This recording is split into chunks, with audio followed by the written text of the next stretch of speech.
Bienvenidos sean todos y todas a este su programa Ojalá, a la sección de comentarios. En el día de hoy, 12 de abril del año 2019, tenemos muchas informaciones que comentar con ustedes. Ya ustedes vieron dos de las entrevistas que hemos realizado y ahora vamos a comentar algunas de las principales noticias. Miren, primero que nada, entre las efemérides que se celebran en el día de hoy, la prensa nacional resalta que un día como hoy, del año 1539, nació Garcilaso de la Vega, el Inca, historiador y militar peruano. De igual manera, en las efemérides locales se destaca que en el año 1945 es fundada la Compañía de Industrias Banilejas por un grupo de empresarios de la provincia de Peravia, encabezado por Manuel de Jesús Perelló.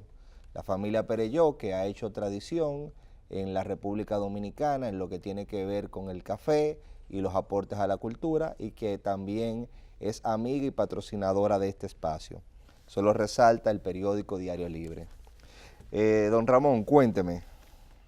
Bueno, comentar muchas cosas, pero quisiera comenzar con la declaración de Los Alcarrizos como municipio libre de analfabetismo. Libre de analfabetismo, que se hizo recientemente esa declaratoria. Y quiero destacar la manera en que lo enfoca la Dirección de Comunicación de la Presidencia, Roberto Rodríguez Marchena, que es el que está a cargo de esto.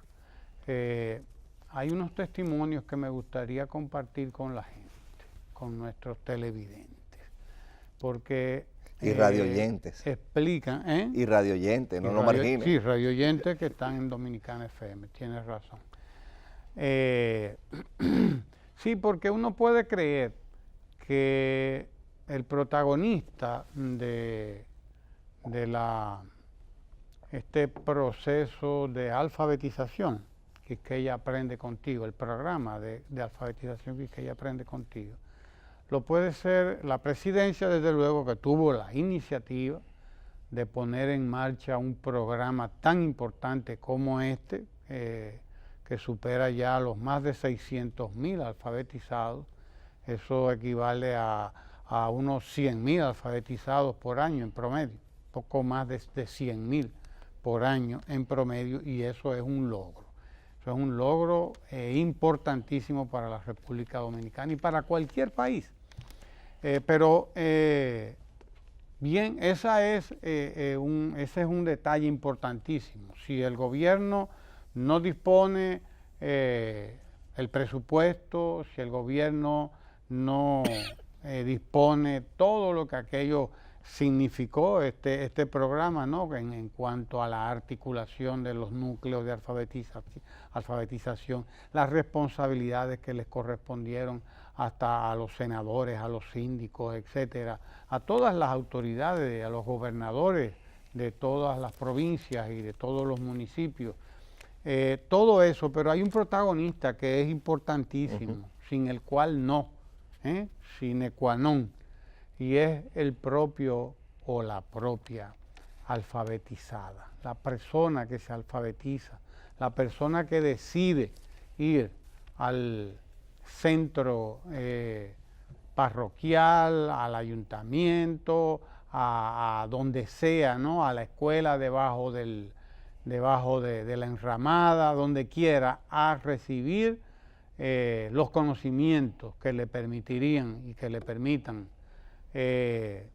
permitirían salir del analfabetismo. Sin esas personas no hubiese nada que hacer, sin la disposición de ellos, sin la colaboración de ellos, sin la entrega de ellos. Y por eso digo que es interesante el enfoque de la Dirección de Comunicación de la Presidencia, cuando dice que estas personas que ustedes ven ahí son los responsables de que Los Alcarrizos hoy sea un municipio libre de analfabetismo, porque la tasa de analfabetismo en este lugar es ya muy inferior al 5%, y la Organización de las Naciones Unidas para la Educación la ciencia y la cultura, la UNESCO considera que un país y que un territorio, cualquiera que sea, está libre de analfabetismo cuando su índice es igual o es menor del 5%.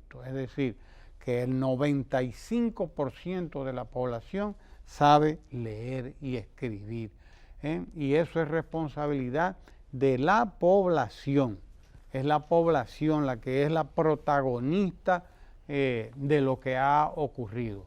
Altagracia Aquino, 57 años, Los Alcarrizos. Ella nos cuenta lo que ha significado para ella este proceso de alfabetización. Vamos a compartir, señor director, ese testimonio de doña Altagracia y también el anterior, que es un testimonio bellísimo. Son testimonios bellísimos del esfuerzo, de la dedicación, del deseo de superación.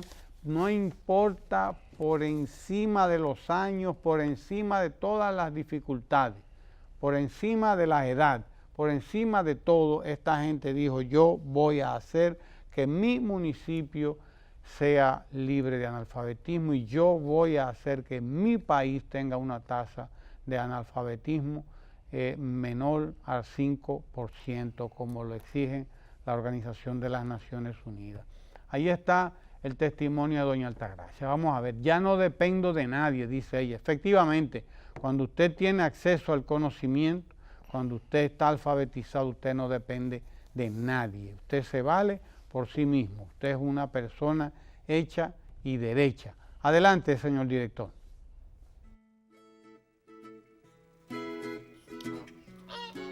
Mira, por yo no saber leer y escribir, un día yo me recuerdo que me llevó el chofer, me llevó como a 3 esquinas de donde yo trabajaba y yo me perdí.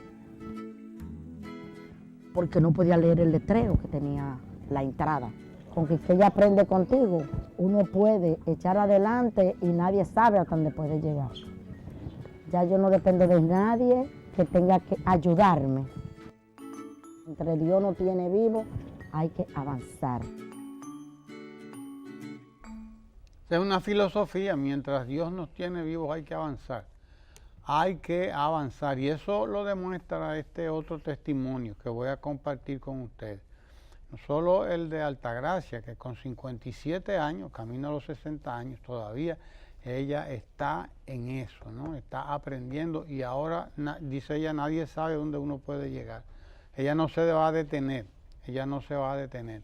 Este es otro testimonio, y este sí que es un testimonio tan interesante, tan impactante para mí, como el de doña Altagracia. Me está sirviendo de algo, dice este señor, que no recuerdo ahora el nombre, pero lo vamos a saber ahora mismo. Adelante, señor director.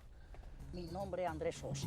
Cuando en mi juventud no me dieron chance para estudiar. Me pusieron a la escuela y después me sacaron, me pusieron un machete de 6 a 6. Después que aprendí a leer y a escribir, que estoy en prepara, me he seguido motivando más porque veo que voy avanzando. Y me siento emocionado porque cualquiera que me da un papel para que se lo lea, o que le haya que hacer un papel, yo se lo hago también. Es decir, que siento que me está sirviendo de algo lo que estoy haciendo. Y entonces esa es una de las cosas. Me atacan mucho, que ya yo con esta edad, que yo digo, déjenme, ustedes lo que tienen que tratar es de hacer lo mismo. Yo le he ido diciendo a otra gente que no saben estudiar. No, ya yo estoy muy viejo, ya. A uno no le van a dar empleo, no le van a hacer nada, digo, pero nadie sabe. Porque lo único que sabe Dios es lo que le tiene a uno todavía. Yo me quedé en ese edificio, yo no pensaba que iba a estar hablando con usted de aquí, mire, yo estoy hablando con usted de aquí. Como yo nunca pierdo la fe. Un hombre que vive por la fe, que traten de hacerlo, que tiren para adelante, que se apunten, que es muy bueno aprender. Andrés Sosa, 71 años. 71 años, y vean ustedes que en él cómo convergen tantas cosas, tanto en el testimonio de él como el de doña Altagracia. Ahí convergen muchas cosas. La presión social, ya tú estás viejo, ya, ¿qué tú vas a aprender? Nada. Que no te van a dar un empleo. Tú no vas a tener un empleo, ¿para qué vas a aprender a leer y escribir? Pero él se impone por encima de todo lo que le dicen. No, ustedes lo que tienen que hacer es lo mismo que yo estoy haciendo. No se deja apabullar, no se deja apabullar, no se deja presionar. Y dice, no, explica una historia, además que es la historia de probablemente cientos de miles de dominicanos y dominicanas. Cientos de miles de dominicanos y dominicanas, que es la historia que explica el por qué nosotros teníamos hasta hace poco, hasta que llegó ahí el presidente Danilo Medina y empezó un programa como este, porque nosotros teníamos más de 1 millón de dominicanos que no sabían leer y escribir. Es eso que cuenta Andrés Sosa, lo que explica que tengamos tanto o que tuviéramos tantos dominicanos y dominicanas como Altagracia que no sabían leer y escribir, y como Andrés Sosa, que no sabían leer y escribir, pero que hoy son dominicanos y dominicanas hechos y derechos con todas las condiciones para seguir avanzando. Como dicen ellos dos insisten en, tanto Altagracia como Andrés, en que nadie sabe lo que le tiene la vida guardado a uno, nadie sabe lo que Dios le tiene guardado, dicen ellos. Y ahí está Andrés con su Biblia, porque ahora él puede leer su Biblia y véale usted cómo tiene la Biblia marcada, o sea que él sí que está haciendo uso ya de ese derecho, de esa facultad, de esa realidad que le ha permitido, aunque sea a los 71 años, llegar a ser una persona alfabetizada. Y como él dice, cuando chiquito, pues me sacaron de la escuela, me entraron y después me sacaron y me pusieron un machete en la mano y ya no pude volver a la escuela, o sea, no pude estudiar. Esa es la historia de muchos dominicanos y dominicanas, millares de dominicanos y dominicanas, más de 1 millón quedaban todavía que no sabían leer y escribir. Mire, por lo general uno tiene que hablar no del medio, sino del contenido del medio, pero ahora mismo me gustaría hablar del medio, porque hubo una noticia que se ha producido por un Twiploma, así se llama, una investigación sobre las redes sociales y la actividad de las páginas gubernamentales en las redes sociales, y la República Dominicana y la página de la Presidencia de la República ha salido como la segunda página de más actividad en el mundo, de las que usan, de las diversas páginas gubernamentales. Entonces, 21 publicaciones diarias y más de 2.300 videos. Ese informe nos coloca por encima de prácticamente todos los países de la región, prácticamente no, por encima de todos los países de la región. Y yo quiero llamar la atención, más que el hecho de que seamos escogidos como la segunda página más activa, a dos cosas. El portavoz de la presidencia, Roberto Rodríguez Marchena, al referirse a ese estudio, ha dicho que la comunicación del gobierno se centra en los porqué de las políticas públicas y el impacto de las políticas públicas. Dejando de lado la propaganda, ha dicho él, se ha tomado un énfasis en el porqué y en el impacto por una razón sencilla, y es la influencia ostosiana y bochista de que la política tiene que tener una acción pedagógica, de que hay que enseñarle a la gente por qué las políticas públicas y con el impacto la gente entender la trascendencia de eso. Cuando vemos estos testimonios de personas que han recibido el impacto de una política pública que viene a ser tal vez la más grande justicia social que ha hecho gobierno alguno, en una medida aparentemente tan insignificante, porque no era una cuestión del otro mundo, pero tan esencial como eliminar el analfabetismo. Increíble que esto no se haya hecho décadas antes. O sea, es hasta una vergüenza que ese programa no se hubiese hecho hace 20 años, hace 30 años, y que fuera a partir del 2012 que comenzara a hacer ese gesto de justicia social, porque esas personas estaban fuera de la vida productiva.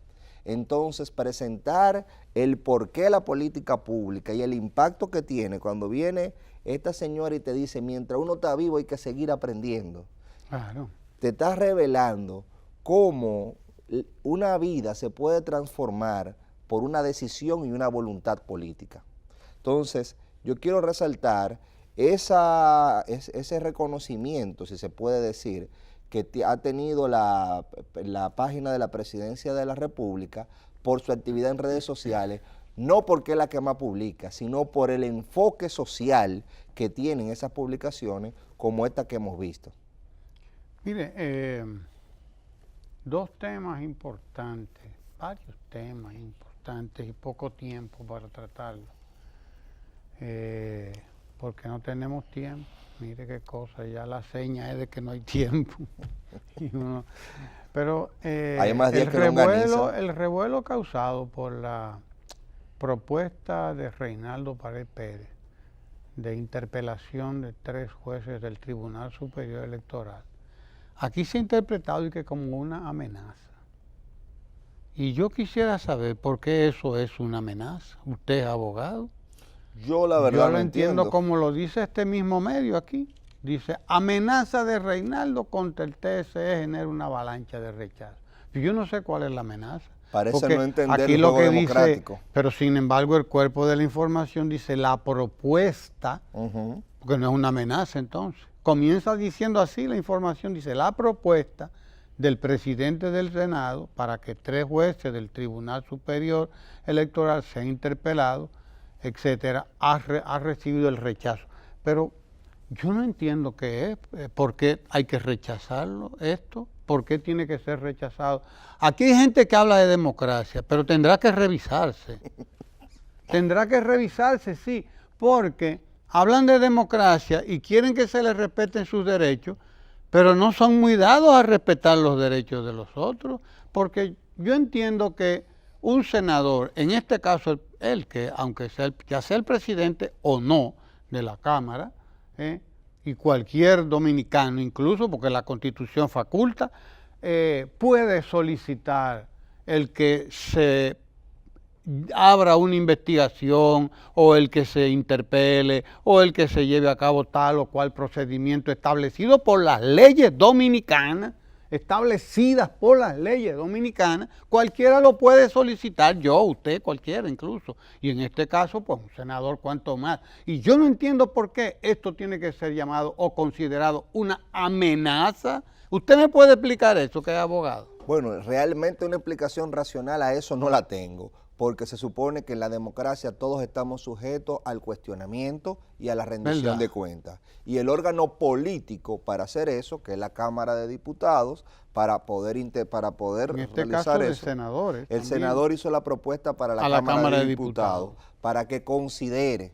Entonces, el hecho de verse sometido o no al escrutinio y a la rendición de cuentas, sea quien sea, es un elemento esencial de la democracia. Sí. Porque hay una distinción entre lo que es un mandante, que es el pueblo, y lo que es un mandatario. Un mandatario teóricamente es un obligado a rendir cuentas, un obligado a explicar lo que ha hecho con los fondos públicos y explicar lo que ha hecho con sus funciones. Eso es lo que es un mandatario. Claro, entonces, sea quien sea como mandatario que recibió un mandato, está sometido a explicarle al mandante y a la expresión que tenga ese mandante, que en este caso se expresa en el Congreso, cómo ha sido su gestión. Así que si se haga o no, porque no significa una amenaza. Lo que ha considerado Reinaldo es que ha habido una vulneración de lo que antes había sido una decisión del Tribunal Constitucional por otro tribunal. Sí. En este caso el Superior Electoral. Eso es lo que él ha planteado, pero bueno, ni siquiera... entonces lo que hay que hacer con eso nada más es irse a lo que él plantea y ver si es verdad o no. Y no hay que hacer ningún escándalo, ni hay que considerar que es una amenaza, ni que se está amenazando a un tribunal, ni cosas por el estilo. Esto es una charlatanería. Esto es lo que se llama, hablan de dictadura, pero esta es la peor de las dictaduras que puede haber en un país. Toda esa gente que entiende que hay sectores intocables, siempre y cuando ellos entienden que les favorece a ellos. ¿Me entiendes? Yo no. Como decía don Juan, en la política hay cosas que se ven y que no cosas se ven. que no se ven. Hay que ver cuáles son Entonces, las que no se ven. yo veo aquí, por ejemplo, antes de irnos, un destacado amigo, periodista, haciendo un análisis muy ponderado de que hay que hacer un frente antirreeleccionista. Entonces ese amigo, Felipe Ciprián, que había escrito algo muy duro contra Leonel, ahora él plantea que lo que debería de surgir en caso de que haya una reelección es un frente antirreeleccionista entre Luis Abinader y Leonel Fernández y ponerse de acuerdo. Y ahí usted se da cuenta que no es un tema de políticas públicas, no es un tema de ideología, sino es un tema de estar en contra de una persona o de un grupo en particular, pero no por razones ideológicas, no por razones de políticas públicas ni de criterios políticos propiamente dicho, sino por razones personales o particulares. Porque si fuera por una razón de principio, como se plantea, usted que hablaba de que el expresidente Fernández era la encarnación de todos los males en un momento, no plantearía ahora que la solución debe de ser un frente antirreeleccionista entre Luis Abinader y Leonel Fernández. Eso te revela que realmente lo que hay atrás no es una cuestión política. Pero eso ya es un invento, eso es un invento, pero esto no.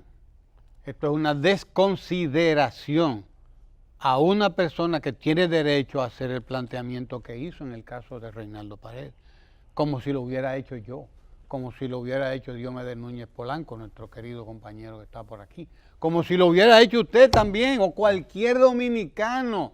Cualquier dominicano o dominicana tiene el derecho garantizado a eso que hizo Reinaldo. Él no ha amenazado a nadie. No ha habido una amenaza. Eso es una charlatanería de todos los que manejan estas cosas y quieren además sugestionar a los demás. Yo tengo el tema de Julian Assange, pero lo vamos a dejar para después también, porque de esos abusos contra la libertad de expresión es que no habla mucha gente. Porque eso es un abuso contra la libertad de expresión, eso sí que es un abuso contra el derecho de la gente también a denunciar todos los atropellos que se cometen y estar informado de lo que ha pasado. En nombre de la democracia. Y estar informado de lo que ha pasado. Claro, claro, él ejerció un derecho, además para garantizar todos los derechos de toda la humanidad, a informarse de toda la vagabundería que se hace contra la gente de manera secreta. Incluso de manera secreta, porque eso fue lo que hizo los Wikileaks, decirle a la gente cómo está siendo vigilada, cómo está siendo controlada, cómo está siendo manipulada, cómo están siendo violados sus derechos.